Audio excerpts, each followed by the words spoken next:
prioritize populations and regions most affected by the HIV epidemic, address social, structural, and legal barriers to HIV prevention, promote rapid adoption of new technologies and innovations, strengthen leadership and accountability within HIV prevention efforts, ensure real-time monitoring and data quality, and lastly but not least, ensure the sustainability of an adequate and eradicate AIDS permanently in South Africa.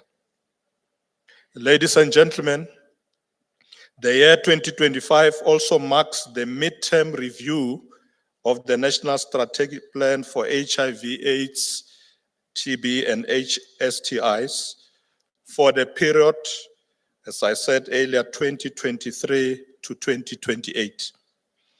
SANAC is consolidating reports and data from various sources and implementers to establish how the country has performed in the implementation of the NSP. Through its 4 goals, the NSP emphasizing the need to break down barriers and maximize equitable and equal access to services through resilient and integrated health system to guarantee the health and social protection of all South Africans.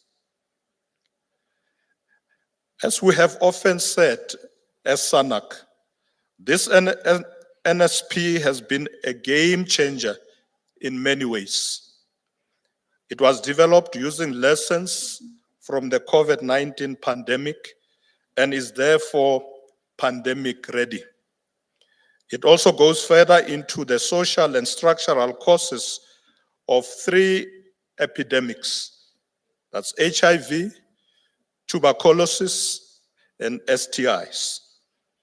The plan also includes an enlarged scope for STI care, including viral hepatitis, which has been linked to HIV transmission.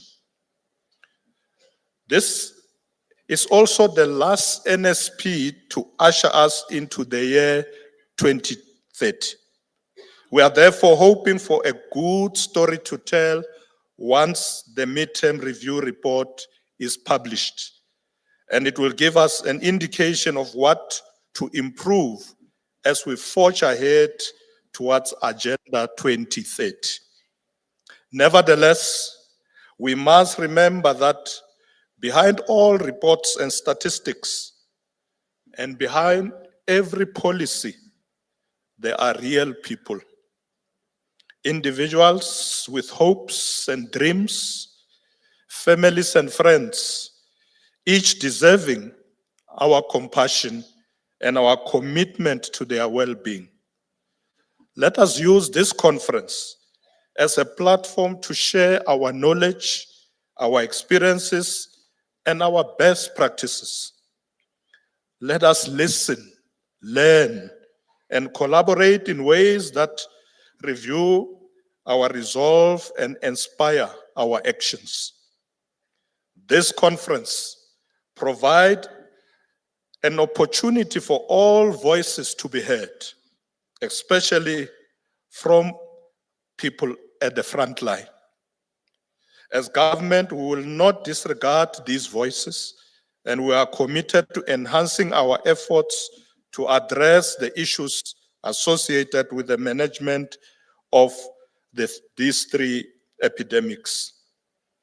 Program directors, as I conclude, let me reiterate that as government, we acknowledge the impact of US funding cuts on our response.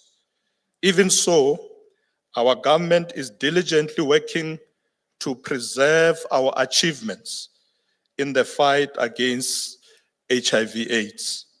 While these accomplishments may be momentarily jeopardize our programs, we believe we will prevail. I was happy when the deputy minister was briefing me earlier, and he said that despite all these challenges, they are doing everything to ensure that we don't regress. We are now concentrating on augmenting our domestic funding, initiating national campaigns, and exploring partnerships with the BRICS nations and the private sector in our country to address the funding deficits. We are a resilient country with a brilliant track record in HIV management. Together, we can shape a future where HIV/AIDS is no longer a threat, but a distant memory of our collective strength and determination. Esteemed delegates, in my capacity as both the Deputy President of the Republic of South Africa and the Chairperson of SANAC, I now declare this conference open. I thank you.